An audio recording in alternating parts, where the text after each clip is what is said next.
तो hello everyone जय जगन्नाथ। तो आरंभ हो जाए प्लस टू आ प्लस थ्री आप्लाय तारीख यही सबको ध्यान दे करूँ कॉलेज सिलेक्शन नचेत मिलना ना मन पसंदर कॉलेज पे तुम्हें मैंने आप्लाय बेले तुमको कॉलेज ध्यान देवा पड़ो ना तुम्हें जो कॉलेज टी चाहूँ तुमको से मन पसंदर कॉलेज मिलना। तो कौन कौन ध्यान देवा पड़ो क्यों जिनस आसतु ये भिडियो आम डिस्कसन करवा। तो प्रथम जो मैंने नुआ आप्लायर से प्रथम कहीदेवा चाहे जे से आप्लाय बेले आधार कार्ड बा निज निज आधार कार्ड नवा पड़ो आउ 10th मार्कसीट पास फोटो आउ सिग्नेचर ये दुईटा जिन तुम दुईटा पॉइंट जहाँ जहाँ लिखाई है तुम मानक से आप्लाय बेले दरकार पड़ो।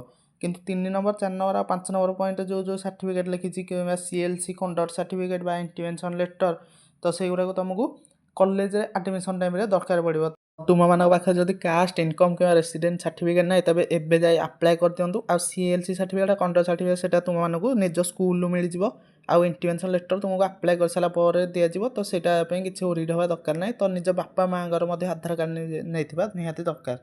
तो आसन देखा केमी होता है कॉलेज सिलेक्शन मनकर एग्जाम्पल आम नयागढ़ को नेबी मुझे दुईटा पिला अच्छा दुईटा पिलांर रिक्वायरमेंट अच्छी नयागढ़ ऑटोनोमस कॉलेज किंतु गोटे पिला फास्ट पकई नयागढ़ ऑटोनोमस कॉलेज किंतु सेकेंड पिलाटी 3 नंबर रखी नयागढ़ ऑटोनोमस कॉलेज को देखूँ। तो जब प्रथम पिलाटीर प्रथम जब यूनिटेक कॉलेज पलि आसू तब से आशा रखिपार तार इटामाटी कॉलेज हो कि नयागढ़ कॉलेज हो आसीपे।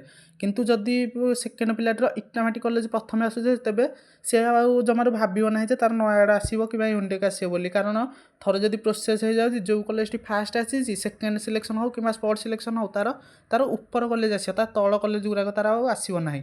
तो यह देखिकी कॉलेज सिलेक्शन होता है। आहरी बहुत सारा जिनस ध्यान देवा पड़ो जमीक आसतु देखा आगू मुझे तुम मानक जनईदेवा चाहे तुम मानकर जो प्रथम कॉलेज सिलेक्शन आसो तुम्हें से प्रथम पैसा देके एडमिशन करा पड़ो। आ सेकेंड आ स्पोर्ट सिलेक्शन ने तुम जो कॉलेज आसपर जा तुम्हें से आप्लाय जो एडमिशन कर कि प्रथम जो आसो से एडमिशन कर कॉलेज फी हो कि previous year cut off mark देखा पूर्व तुम्हें जब चैनल को प्रथम कर विजिट कर तेज चैनल को सब्सक्राइब कर ऑन नोटिफिकेशन पर क्लिक कर दियो।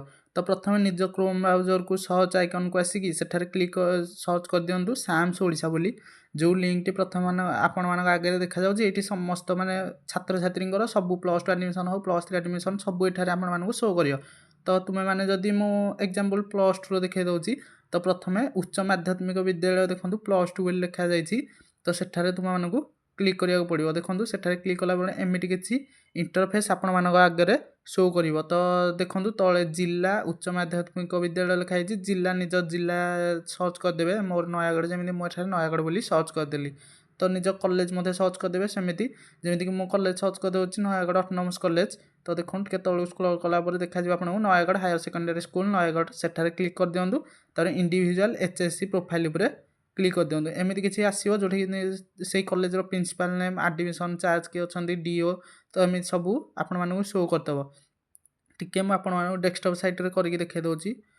तो तलू स्क्रॉल कलापर देखो जो प्रथम आपण 2026-27 केतेटा सीट इनफॉरमेशन आपण देखा जमीक आर्ट्स देखो 448 सीट अच्छी कॉमर्स 144 साइंस 512 तो एडमिशन किसी है तो से 0-0 मझे पड़ी।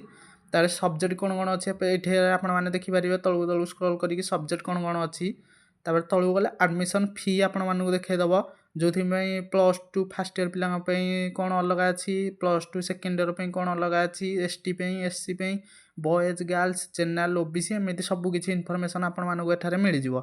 तो यह तलू को देखो स्क्रॉल करके तलू तलू गलापर आपण मानक कट ऑफ मार्क पूर्व वर्ष के कट ऑफ मार्क जाता है आपण मानक एठारे शो करदेव जमीक आर्ट्स पिलांई देखो 66% जाता कॉमर्स केते जाता साइंस जमी 83% जाता।